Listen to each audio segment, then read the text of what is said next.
Focus Projet. Bienvenue sur Focus Projet, le podcast du management de projet. Le management de projet, qu'est-ce que c'est ? Ça va être les différentes techniques et outils qui vont nous permettre de mener à bien nos projets. Planning, coûts, risques, gestion d'équipe, changement, communication, définition du besoin. Au fil des épisodes, on va voir tout cela ensemble. Alors que tu sois le directeur de projet de la prochaine Gigafactory ou que tu te retrouves à t'occuper des projets de ton entreprise en plus de ton travail, abonne-toi. Ce podcast va simplifier la réussite de tes projets. Dans le déroulement d'un projet, on est vite tenté de rajouter des choses ou d'améliorer ce qui est prévu. Que ce soit soi-même, en tant que chef de projet, de la part de son équipe, ou du client ou de l'utilisateur final. On veut tous en faire plus ou mieux. Parce que tant qu'on y est, on pourra aussi faire ceci ou cela en plus. Pour ceux qui ne le savent pas déjà, c'est une des causes qui ont tendance à faire dérailler les projets. Le périmètre qui augmente. Ou en anglais, le fameux scope creep. Alors, pourquoi c'est un problème et comment faire pour le limiter au maximum ? C'est ce que l'on voit dans cet épisode. On est tous un peu comme cela et c'est pire encore pour les perfectionnistes. On en veut toujours plus et on veut toujours quelque chose de mieux. Mais pour arriver à mener à bien un projet, il faut arriver à un moment à se satisfaire de ce qui est nécessaire et surtout de ce qui est prévu. Pourquoi ? D'une manière générale, si on veut espérer pouvoir tenir un planning et un budget, il faut maîtriser ce qu'il y a à faire. On pourra faire tout ce que l'on veut, mettre toutes les méthodes et les outils en place pour maîtriser le planning et le budget, mais si on n'est pas super clair sur ce qu'il y a à faire, ça ne marchera pas. Si on travaille dans l'ordre, on lance un projet avec un contenu défini et on décide d'un planning et d'un budget basé sur ce contenu. Le contenu qui est validé doit répondre de manière suffisante aux objectifs qui sont fixés pour le projet. Éventuellement, on peut passer par un ajustement souvent lié au budget, mais qui va aussi impacter le contenu et le planning.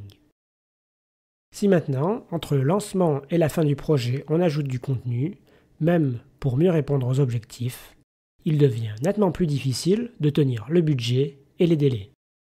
Si le contenu augmente de 20% par exemple, il est normal que le budget et le délai augmentent aussi. Cette dérive, par contre, n'est pas forcément proportionnelle à l'évolution du contenu. Et on se retrouve souvent avec bien plus de 20% si on suit notre exemple. Comme conclusion, ce qu'il faut retenir, c'est que vouloir faire mieux et plus peut faire dérailler le projet. Et d'une manière générale, il faut arriver à se satisfaire de ce qui est nécessaire et surtout prévu. Pour cela, il faut éviter de rajouter toutes les bonnes idées qui arrivent au cours du projet. Éviter le scope creep. Maintenant qu'on a dit ça, comment arriver à le limiter ? Tout d'abord, bien définir le contenu au début du projet. Pour arriver à ne pas se mettre à rajouter des choses constamment dans le projet, une chose importante à faire, c'est de se mettre d'accord au début du projet sur le contenu de celui-ci. Pourquoi est-il nécessaire de le faire au début ? Au-delà de ce qu'on vient de dire précédemment, le planning et le budget sont en lien avec le contenu. Il faut en revenir au cycle de vie d'un projet. On n'a que de l'audio ici, donc je ne vais pas pouvoir vous montrer des courbes comme je le fais habituellement. Mais je mettrai un lien vers celle-ci dans la description. D'une manière générale, au début du projet, le champ des possibles est immense. Au plus on va avancer et prendre des décisions, au plus on va le restreindre. À ce moment-là, il est facile d'ajouter des choses dans le projet, car, d'une certaine manière, on n'a rien fait. Ou en tout cas, pas grand-chose. Au plus on va avancer dans le déroulement du projet, au plus on va avoir pris des décisions et fait des choses. Le corollaire de cela, c'est que les modifications que l'on va apporter au projet vont être plus difficiles et avoir plus d'impact. Et du coup, elles vont coûter plus cher. Il est donc nécessaire de bien définir le contenu du projet au début de celui-ci, car c'est à ce moment-là que l'on a le plus de marge de manœuvre et que les changements ont le moins d'impact. Une question que l'on peut se poser, que fait-on quand il n'est pas possible de bien définir ou de totalement définir le projet dès le début ? Dans ce cas, il y a plusieurs possibilités. Tout d'abord, on peut travailler par phase. Une des premières manières, ça va être de se servir des phases pour arriver à détailler et à mieux définir le projet. Un des outils pour cela, c'est le front-end loading. Mais il est aussi possible de mettre en place des phases pour être en mesure de définir le contenu par étapes. On va dans ce cas réaliser une première phase dont on connaît le contenu et enchaîner avec d'autres phases que l'on n'aura pas totalement définies initialement. On peut aussi décider de réaliser un projet avec des objectifs réduits et un contenu réduit à ce que l'on maîtrise. On enchaînera dans ce cas avec d'autres projets pour réaliser l'ensemble des objectifs que l'on souhaite atteindre à travers le projet initial. D'une certaine manière, on va mettre en place un programme. À l'extrême, si le contenu est très peu connu et que les objectifs en eux-mêmes peuvent varier, on peut se diriger vers une méthode de développement avec des méthodes agiles où, d'une certaine manière, on va enchaîner des micro-projets en définissant un contenu et des objectifs à très court terme. Et on va réaliser des livraisons ou des mises en production à chaque étape. Cela va nous permettre de pouvoir faire évoluer les objectifs et le contenu au cours du développement nettement plus facilement. Une fois qu'on a défini le contenu, il est indispensable de le formaliser. Il faut laisser des traces écrites pour pouvoir y revenir par la suite. Sans cela, premièrement, on risque d'oublier les décisions qu'on a prises. Deuxièmement, cela permet d'être sûr que tout le monde a la même compréhension de ce qu'est le contenu du projet et, dans l'idéal, que tout le monde est d'accord sur celui-ci. Si on s'en tient aux discussions et que l'on ne met pas cela par écrit, il y a des risques que cela ne soit pas le cas. Troisièmement, ça permet de l'opposer par la suite. On pourra ressortir cette définition du contenu par la suite pour s'y référer et ne pas se mettre à rajouter des choses. Cette formalisation du périmètre peut se faire de différentes manières. Un énoncé du périmètre, une charte projet, un brief. L'idée en tout cas, c'est de dire clairement ce qui fait partie du projet, mais également ce qui est exclu et où se trouve précisément la limite. Le second point pour arriver à limiter cela, c'est d'arriver à se raisonner et d'être ferme sur les modifications. Il faut arriver à se raisonner car on est souvent aussi tenté par cette dynamique. Il faut savoir ranger son côté perfectionniste et se satisfaire de ce qui est juste requis. Ce n'est pas toujours évident et quand on développe le projet, on voit plein de choses auxquelles on n'avait pas pensé au départ, sur lesquelles on pourrait facilement faire mieux. Et où on se dit, tant qu'à y être, on peut aussi faire ceci ou cela en plus. On se dit toujours que c'est pas grand-chose et que l'impact est mineur sur ce qu'il y a à faire. Mais la plupart du temps, c'est un biais d'optimisme. Il faut arriver à faire le deuil de toutes ces choses et se raisonner. C'est quelque chose qui est souvent très difficile, surtout quand on commence en tant que chef de projet.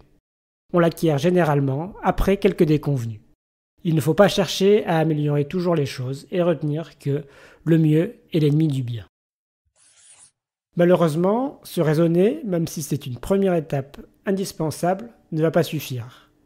Vous n'êtes pas tout seul à mener le projet. Votre équipe et vos clients, vos utilisateurs finaux, sont pareils que vous. Il vous faut donc, en plus, être ferme vis-à-vis des demandes qui vous sont remontées et faire attention aux initiatives perfectionnistes de votre équipe. On a beau bien définir le projet en amont et faire attention à ne pas rajouter des choses qui ne sont pas indispensables, dans certains cas, il peut quand même être judicieux de faire certaines modifications. Dans ce cas-là, avant de les implémenter, il est nécessaire de bien évaluer leur impact sur le projet. Attention dans ce cas au biais d'optimisme que l'on a tous. On pense toujours que les choses vont bien se passer. Dans la pratique, il y a quand même des chances qu'il n'y ait pas un aliment de planète ce jour-là et que tout ne se passe pas à la perfection. Essayez donc d'être honnête, anticipez les points de friction, évaluez les risques et prévoyez des marges. Si vous ne savez pas réellement les implications, prenez le temps de vous renseigner. Une anecdote personnelle qui est restée gravée dans mon esprit à ce sujet. Lorsque j'étais encore chef de projet dans l'industrie, un client m'a demandé sur un projet de changer le type de commande des vannes. Plus précisément la forme d'une manivelle. Celle-ci n'était pas encore achetée et en discutant rapidement avec les personnes qui faisaient les études, cela ne paraissait pas particulièrement problématique. J'ai donc accepté cette modification pour faire plaisir au client. Malheureusement, Une fois que cela a été lancé, je me suis rendu compte qu'il y allait y avoir plusieurs jours de reprise sur les études de tuyauterie pour plusieurs personnes et que cela perturberait le processus d'achat des vannes qui était en cours. Au vu de l'ampleur des implications, j'ai fini par revenir en arrière et j'ai fait charger la sauvegarde de la veille pour éviter les conséquences non anticipées de cette modification. Au final, j'ai perdu une journée de travail de l'équipe et j'ai dû expliquer au client que finalement, il n'allait pas avoir ce qu'il désirait. Mais cette solution était finalement préférable à l'autre option. Donc, si vous ne savez pas bien quelles sont les implications, prenez le temps d'en discuter avec les personnes qui le savent. D'une manière générale, toutes les modifications ont un impact. A minima, elles vont désorganiser l'équipe pour prendre en compte cette modification. Sans une bonne évaluation des impacts, il n'est pas possible de prendre de décisions éclairées sur le fait qu'une modification soit judicieuse ou pas. Que cela soit par vous, le client qui vous paye, ou un éventuel sponsor qui va devoir arbitrer entre les intérêts des différentes parties prenantes. La dernière chose, si vous décidez de finalement intégrer des modifications, tracez celles-ci de manière correcte. Si vous avez suivi le point précédent, vous devez connaître leur impact sur le projet. Tracez donc ces modifications, leur impact et leur justification. De cette manière, vous pourrez avoir une vision plus juste des performances de votre projet. Et si vous avez à rendre des comptes un jour sur une augmentation du budget, du planning ou éventuellement même du contenu, vous serez en mesure de l'expliquer de manière circonstanciée. Ce qu'il faut retenir, c'est pas qu'il ne faut jamais faire de modifications, mais qu'il faut éviter d'augmenter le contenu du projet sans s'en rendre compte ou sans en prendre conscience parce qu'on a de bonnes idées et que, pendant qu'on est là, on peut toujours aussi faire quelque chose en plus.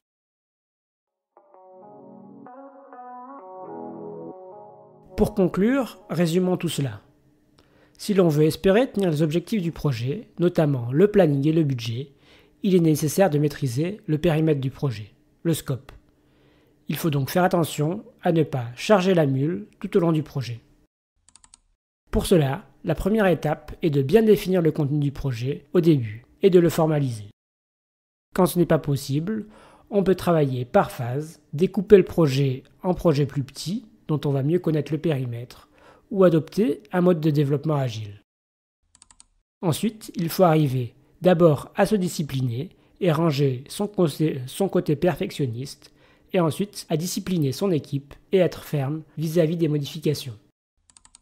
Enfin, lorsque les modifications paraissent judicieuses, bien évaluer leur impact pour réaliser une évaluation correcte de celle-ci, et si on décide de modifier le contenu, tracer cette modification. J'espère que cet épisode vous aura permis de prendre conscience de cette problématique liée à l'augmentation du périmètre d'un projet et que les conseils que je vous donne vous permettront de mieux le maîtriser. Vous avez d'autres interrogations? Venez en discuter sur LinkedIn. Cet épisode vous a plu?